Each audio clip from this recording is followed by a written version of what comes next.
A huge compound horseshoe magnet with two pole pieces to concentrate the field.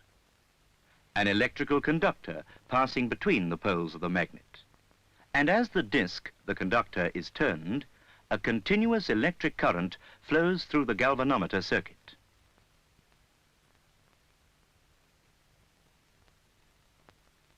This was the very first dynamo. The date was 1831, and the man who made it, Michael Faraday, known as the father of electricity. His discoveries led to the dynamos and transformers that give us the light and power we need today.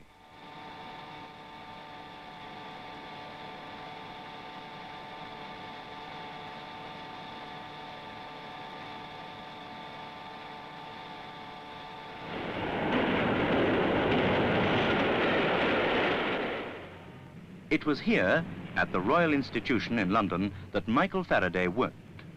For nearly 200 years, the Royal Institution has been associated with scientific research and education.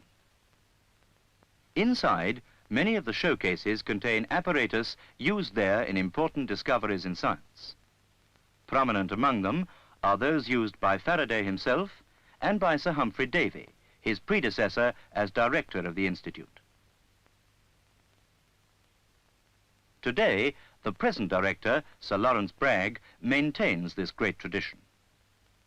He is giving one of a series of lectures to school children, which were inaugurated by Michael Faraday, and he is performing one of Faraday's own experiments. A Wimshurst machine, this giant one was built by Wimshurst himself, is being used to charge a wire cage. It's known as Faraday's bird cage.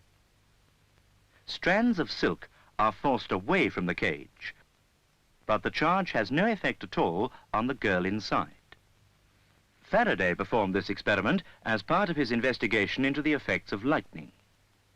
It showed that there is no electric field inside a hollow conductor. When the girl puts her head through a hole in the cage, the tinsel of her crown and wand are affected, but she is safe, as long as she touches nothing outside it. To render the cage harmless, it must be discharged. Among the many eminent men to lecture here was Sir Humphry Davy, inventor of the miner's safety lamp, and it was to some lectures of his that Michael Faraday came. At that time, it was 1812, during the Napoleonic Wars, Michael Faraday was unknown, a young man of 21 working as an apprentice bookbinder.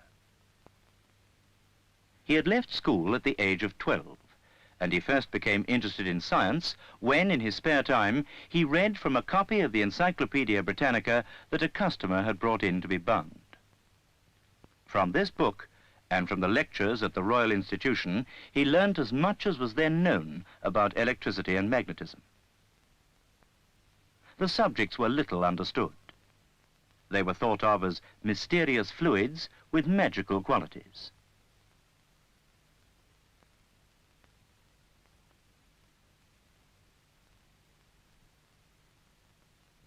The phenomena of magnetism, like those of electricity, depend on a cause so little subject to the investigation of our senses that any regular and well-supported theory can as yet scarcely be expected. Magnetism had, of course, been marveled at for centuries because of the lodestone, a lump of iron ore with magnetic properties. It was known that when a lodestone is rubbed along the length of an iron rod, the rod becomes a magnet and has the same properties as lodestone. When suspended, a magnet points, like a lodestone, to north and south, and it has the same properties of repulsion and attraction. Like poles repel each other, unlike poles attract.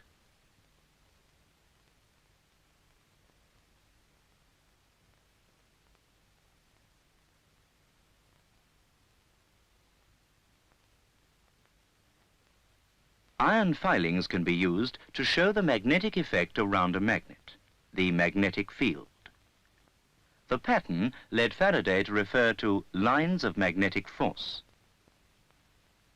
The arrows show the direction of the magnetic field, the direction in which a north pole would move if it were free to do so. In this experiment, the south pole end of a magnet follows a path from one end to the other of a bar magnet beneath it. Another form of attraction, known since ancient times, is that which we now call static electricity. When a piece of amber, or a glass rod, is stroked with silk, it becomes electrically charged. The rod is able to attract small pieces of paper. Later, the rubbing was done mechanically, as in the glass friction machine. It produced enough static electricity to store a Leyden jar. But this was very little, and the jar had to be continually recharged. Bells could be made to ring and other comic effects achieved, but static electricity could be put to little practical use. Then, in 1800, the Italian scientist Volta made the first electric battery, a pile of silver and copper discs separated by leather soaked in brine. For the first time, a source of electric current, small but steady and continuous, was available. It was soon used in experiments. Water could be decomposed into its elements. And using improved batteries, like these, Sir Humphrey Davy discovered new elements, sodium and chlorine. He also invented the arc lamp, the first electric light. These new discoveries fired the imagination of Michael Faraday. He determined to become a scientist himself. He wrote out notes he'd made at 4 of Sir Humphrey Davy's lectures. These he bound into a book which he sent to Davy at the Royal Institution, with a letter asking for a job. Also preserved at the Royal Institution are the diaries begun by Faraday in 1820. They record a remarkable contribution to the development of science.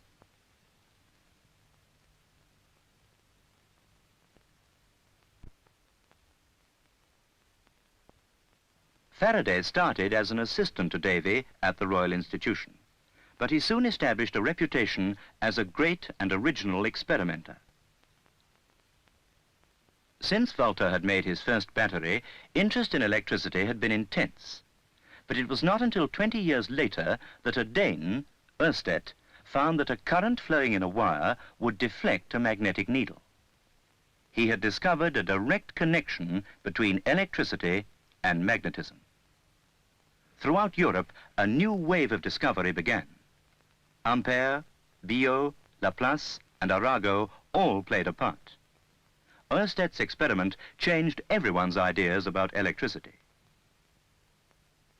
In England, on the day that a translation of Ørsted's work came into his hands, Faraday confirmed his results.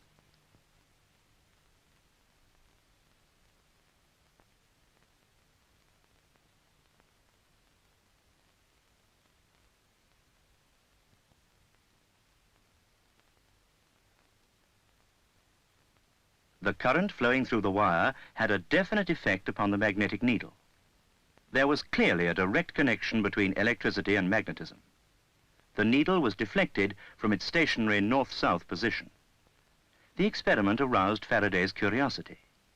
Somehow the current must be creating a magnetic field around the wire.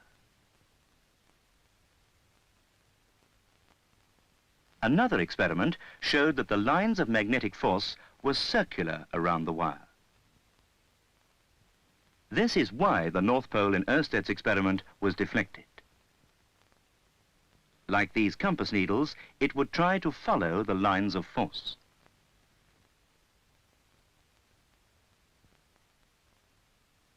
What would happen, Faraday asked himself, if the North Pole were completely free to move? He placed a magnet in a beaker. The South Pole end was fastened to the bottom by a fine thread.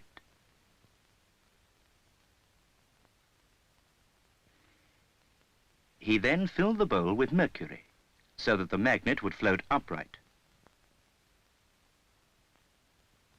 The North Pole end of the magnet was just above the surface of the mercury and was quite free to move.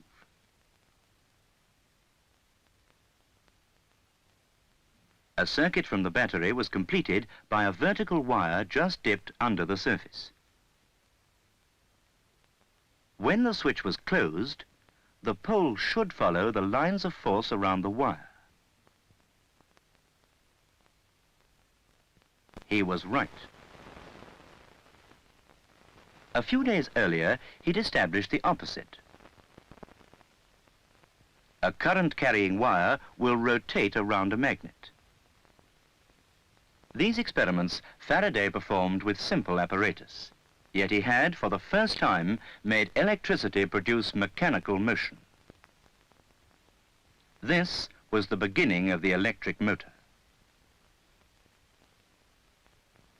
In his diary, he wrote, "Very satisfactory, but make more sensible apparatus."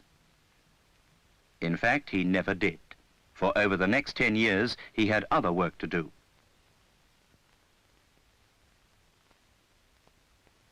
During this time, the electric motor was developed into an efficient machine. Rapid progress was made by the Belgian, Gramme, and many others. The great French scientist, Ampère, evolved theories of electromagnetism which guided all the scientists working in this field. It was Ampère who showed how the magnetic field was affected when a current-carrying wire was bent into a coil. The coil behaved as if it were a bar magnet, with a north and a south pole. Also, as Sturgeon had demonstrated, a soft iron bar within a current-carrying coil was temporarily magnetized and became, in fact, an electromagnet.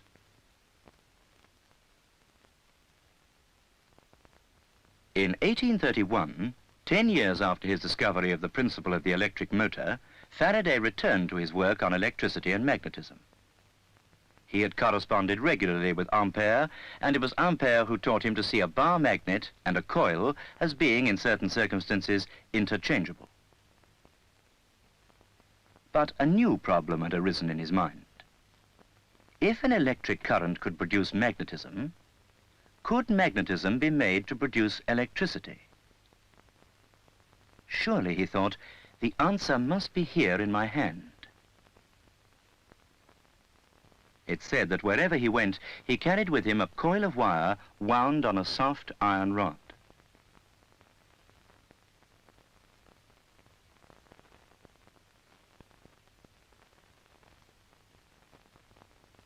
With such a piece of soft iron in a coil, and a current passing through the coil, a magnetic field would be produced.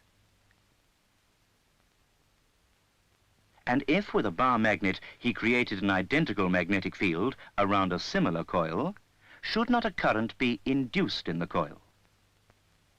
He tried this, using a compass needle, but got no result. Then he had another idea.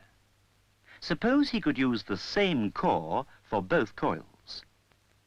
He dispensed with the bar magnet and bent the soft iron bar into a ring and wound 2 coils on it.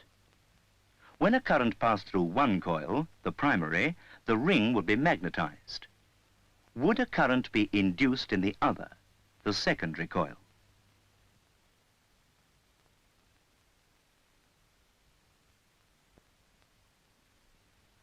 On the 29th of August, 1831, he tried it out. A current was passed into the primary coil, and a magnetic needle placed north and south beneath a wire joining the ends of the secondary. If a current flowed in the secondary coil, the needle should move.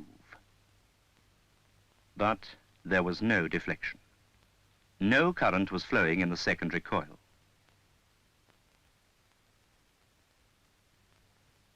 He thought at first that something must be wrong. But what?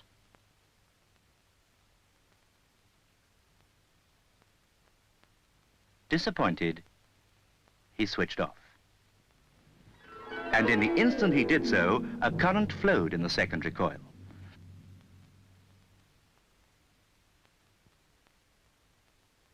When he switched on again, the needle kicked in the opposite direction. This was Faraday's famous induction ring experiment. the needle was deflected one way or the other, depending on whether the contact was made or broken. The flow of induced current in one direction at make and in the other at break.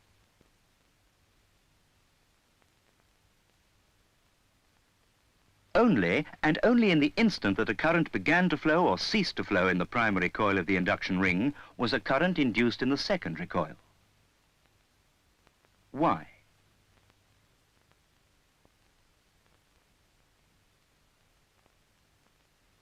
He realized that when the current was switched on in the primary coil, a magnetic field began to build up, and a current flowed in the secondary. When the field was steady, the current ceased to flow. It only flowed again, and in the opposite direction, when the current was switched off and the magnetic field collapsed.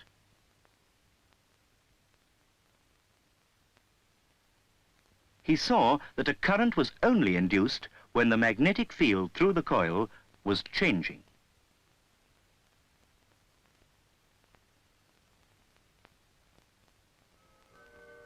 This may seem simple enough to us today, but at the time, it was a brilliant deduction. It took months of study, continual thought, and many hundreds of experiments before Faraday was able to reach this conclusion.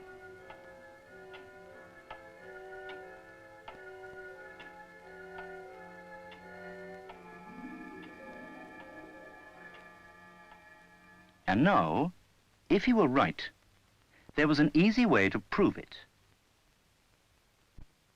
In this circuit, there was no source of electric current at all, just a coil connected to a galvanometer, a much more sensitive version of Oersted's needle. All that was needed now was a magnetic field, a bar magnet. So simple, but it worked. Electricity could be produced by magnetism, just as magnetism could be produced by electricity. The speed with which the magnet moved determined the strength of the current.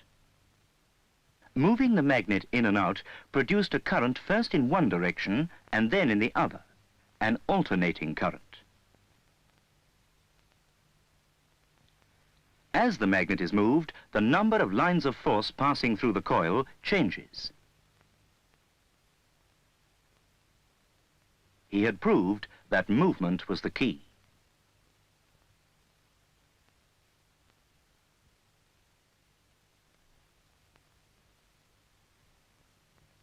But so far, Faraday had only produced momentary currents. Could the action or movement be made continuous? He attempted to do this by using a large compound magnet. Between the pole pieces of the magnet, there was a powerful magnetic field.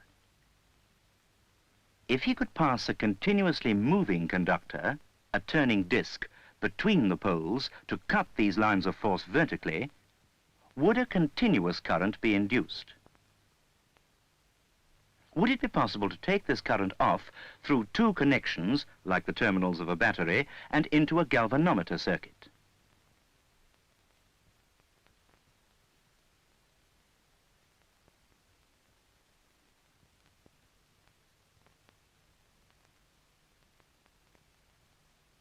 As the disc turned, a current had flowed through the galvanometer, a direct current. The work done in turning the disc was converted, by the aid of the magnet, into electrical energy. This was the peak of Faraday's achievement. On that day, in October 1831, a continuous electric current was generated by a machine. It was the world's first dynamo, one of the most important discoveries in the history of science.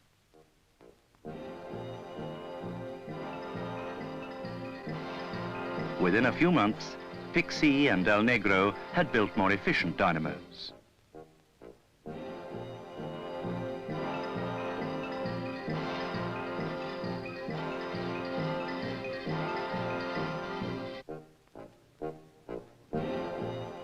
Saxton, von Siemens, Edison, and many others soon made further improvements.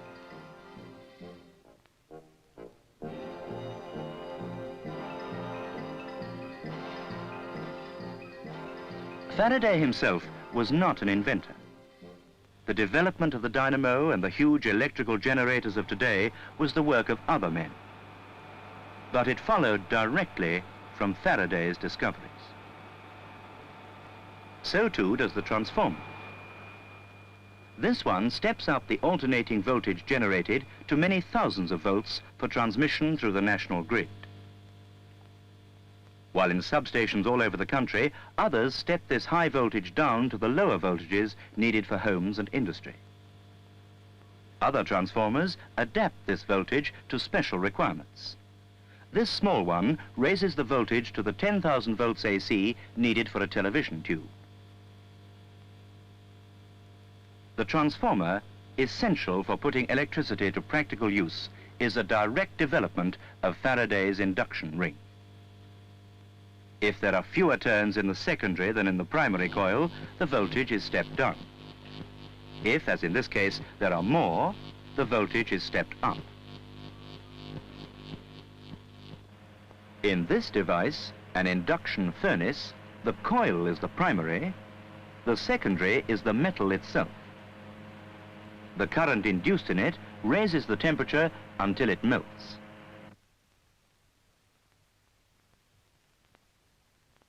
The same principle is used in controlled thermonuclear experiments with machines such as Zeta,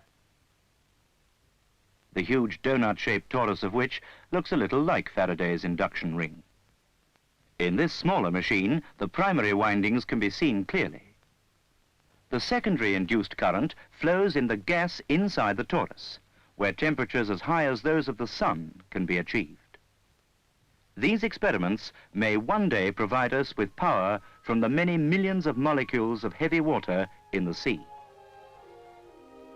These things were the inventions of other men, but they all derive from the induction ring, the skillful hands, and the searching, persistent mind of Michael Faraday, the father of electricity.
The scientific work of Michael Faraday, son of a blacksmith and in his youth a journeyman bookbinder, has been of the greatest importance to us all.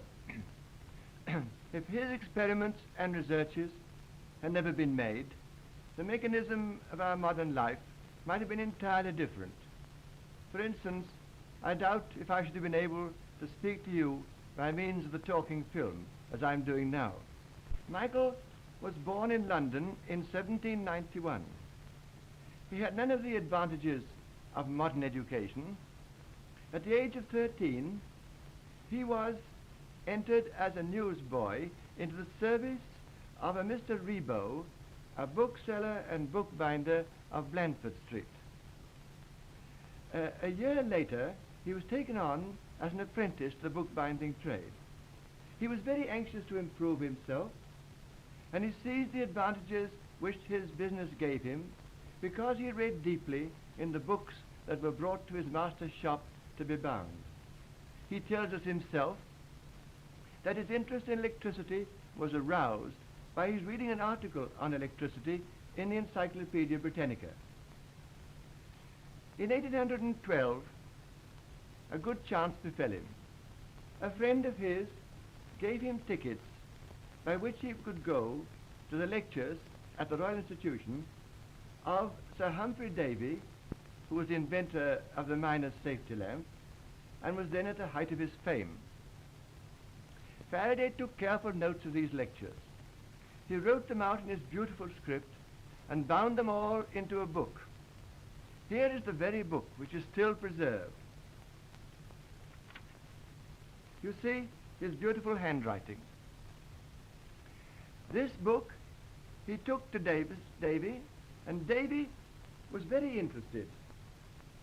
Faraday asked him if he mightn't enter in some means upon a scientific career. Davy tried to dissuade him, saying that probably the bookbinding would pay him better.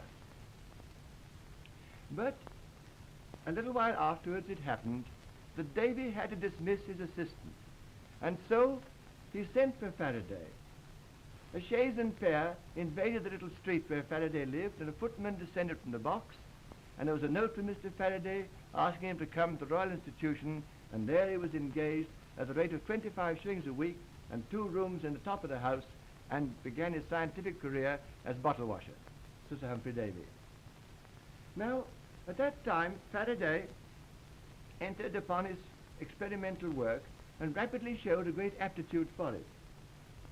In fact, it wasn't many years before he had advanced so far as to succeed Sir Humphrey Davy. Faraday was particularly interested in the relation between magnetism and electricity. One such relation was known in his day. I can illustrate it in this way. If I join up this wire to the battery here, then a current of electricity runs through the coil, this coil. And at once you see that the coil has a magnetic effect.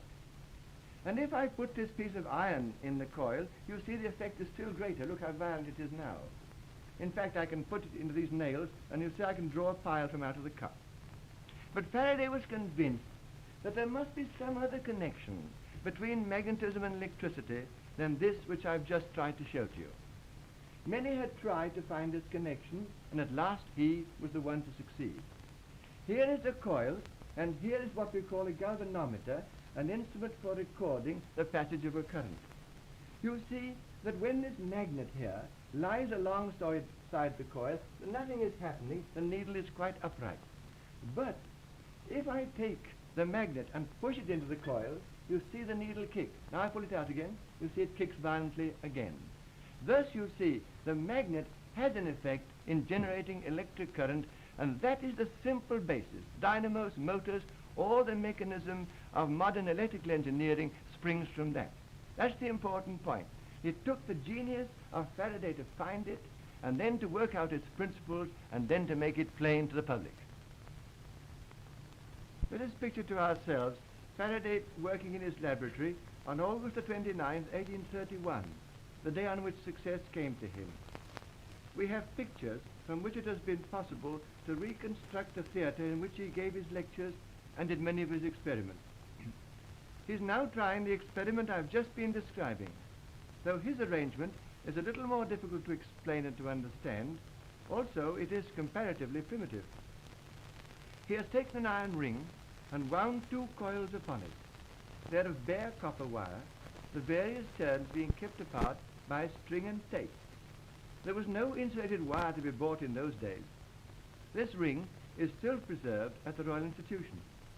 He connects 1 coil to the ends of a wire, passing over a magnetic compass some distance away. He joins the other coil to a battery. Do you see a little movement of the compass just when he makes this last connection? Let's suppose that he has missed that. The needle is back in its old place by the time that Faraday looks at it, and he does not realize that anything has happened. He stops to think. Then perhaps he breaks the connection and happens to be looking at the needle at the right moment, and he sees the needle move. How excited he must be.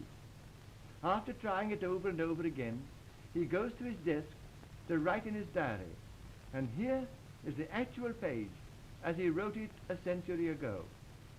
This was the beginning of great scientific developments and of industries employing millions of men. Let's picture to ourselves one other experiment that he did. He is pondering over this strange influence that a magnet can exert in his neighborhood, and he tries to examine it by placing a card over the magnet and scattering iron filings upon the card. Others have done this before, but it didn't mean to them what it now means to Faraday. See how beautifully the filings arrange themselves. Faraday supposed that these mapped out the lines of force of the magnet, as he called them, and as electrical engineers have called them ever since. Finally, let's picture to ourselves some of the consequences of Faraday's work. Think of a powerhouse, of a factory with the motors running, of trams and trains, of a magnetic crane, of a telephone exchange, of the X-ray room in a hospital, of water power generating current, of telegraphs and cables and wireless, and see how great all these consequences are. Now, I've no time to describe you more of Faraday's work, but I hope I've said enough to make you realize what a great Englishman this was and what a right we have to be proud of him. And you will understand, I am sure, the interest attached by exhibitors and by electricians all the world over at the centenary held in 1931.